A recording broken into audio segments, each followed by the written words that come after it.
This photograph here shows the New Zealand Labour Party that were in power at that time being given a demonstration of the new Ferguson tractor with some of its implements.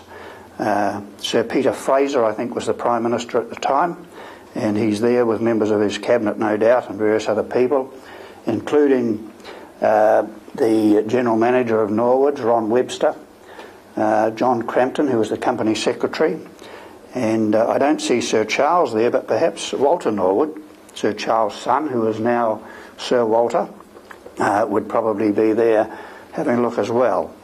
The second photograph down here is a further demonstration of the three-point linkage plough, and of course the Ferguson system was set up around the three-point linkage system, which was a feature of their machine. Agricultural and pastoral shows. There's one here taken in 1950 at Christchurch, A&P show, and all of the Ferguson range of implements were on show at those particular venues. There was a wide interest in the Ferguson franchise because it particularly suited the New Zealand farmer with their small holdings. So with their dealer network and a huge emphasis on service, it was sales and service, and the service aspect was very big, and many of the dealers provided mostly an on-farm service. Most of the repairs indeed were done on the farm, the machinery being fairly simple, tractors relatively simple compared with today. So the mechanics did most of their work out on the farm. It was only on rare occasions that something had to be brought into the workshop. So that was the way things were done at that stage. Just another variation on the various shows, post hole diggers, anything with three-point linkage. A big seller, of course, were the sickle bar mowers in those days. There weren't any rotary mowers until later on. And front-end loaders, disc harrows, ploughs. And the dealer, of course, because the range of spare parts for these machines being quite simple was relatively small range, they virtually carried every single item that would be used to repair a tractor, and only rarely did they need to call on the national distributor to get something up perhaps overnight to service a machine. Most of the parts were carried on the shelf and could be delivered or used in a service job straight away. Even then, the range of parts a dealer carried was only probably 300 or 400 lines, but big volumes of each line were sold. Every dealership, of course, had their own. Some of them had their own brand of vehicles they used.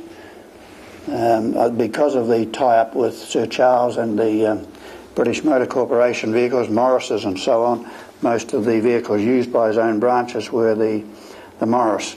And we'll just flick over several pages here. These were just all demonstrations. There were a lot of demonstrations and field days held in those days. Silage making, ploughing, and they'd get very big crowds along to some of these field days. Several hundreds of people. Dealership in Timaru, Brownwood Motors from way back.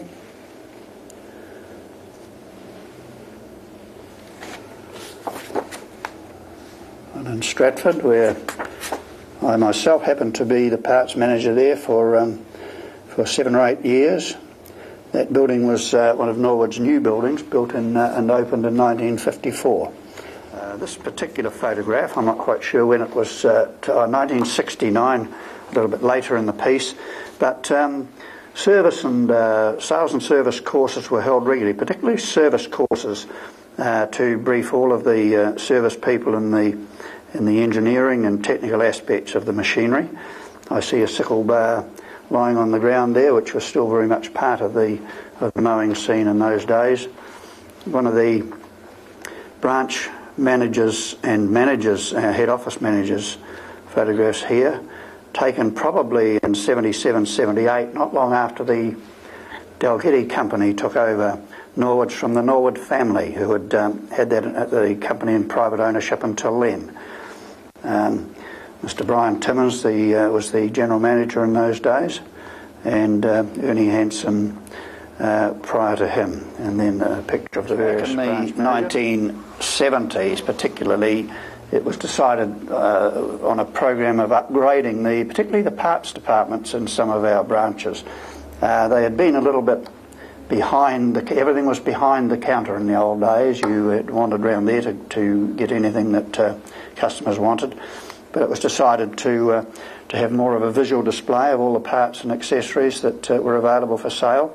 This particular photograph, taken in New Plymouth, was a typical arrangement later on, and much more pleasing to the eye really, with customers coming in and quite often could see the bits and pieces that they wanted. The workshops, fairly typical, but laid out with plenty of room for the machinery to be worked on. I think that was also taken at Norwood's New Plymouth branch. This is a product training school at Palmerston North, I see, and the note made that in a year they would train up to 300, perhaps up to 300 product specialists in various aspects of the machinery. This is the head office, sorry, not the head office, but the Palmerston North assembly plant and offices, where the spare parts distribution centre was up until 1976, when new premises were built next door, and the head office and parts distribution centre are now located next door. This appears to be the Christchurch assembly and spare parts department. Quite a modern facility. It was purpose-built, I think, for Norwoods in those days, to provide assembly and wholesale headquarters for the South Island, plus a retail branch was combined with it to serve the farmers and contractors in the Canterbury area. The assembly line in progress over here, all of the tractors in those days were brought in a PKD, or partly knocked down condition. They weren't fully knocked down, but partly knocked down. And the assembly line would trundle off a number of tractors a day, perhaps 8 or 10, and then they'd be all pre-delivered and checked out for. So to summarise, you can see from what we've shown you that the Norwood company started in a very humble way, but was very, very successful in those early days, with a small but compact range of tractors and machinery, and a good, strong dealer network who were dedicated to the sales and service of the product. From there, of course, it evolved. We took over the Kubota franchise, a strong franchise, which has become even stronger. We took that over, I think, in 1983. In 1989, we acquired the Ford tractor franchise. So this continuous growth has been going on for many years. Our dealer network has strengthened, of course, to cater for that. And today, we have, I think, perhaps 15 branches, and in New Zealand that gives us by far the strongest network of any distributorship in our industry, and together with a large number of dealers, many of whom are very much aligned to selling and servicing a particular product. Some of them might be just machinery dealers, others a particular franchise brand of tractor for us. But the thing has evolved now to our staff today, I think, is just on 300, which of course has grown hugely from the 30 or 40 back in those old days. So Norwood's, while it's always been a very strong competitor and a leading brand and franchise in the marketplace, now can look forward after 60 years in the industry, and that is very unique, totally unique in New Zealand in our industry, can look forward to many, many more years of growth and hopefully prosperity as the New Zealand farmer who has always gone through good times and bad, makes the best of the good times, sees through the bad times, and remains in business, as we certainly intend to do for many, many more years to come.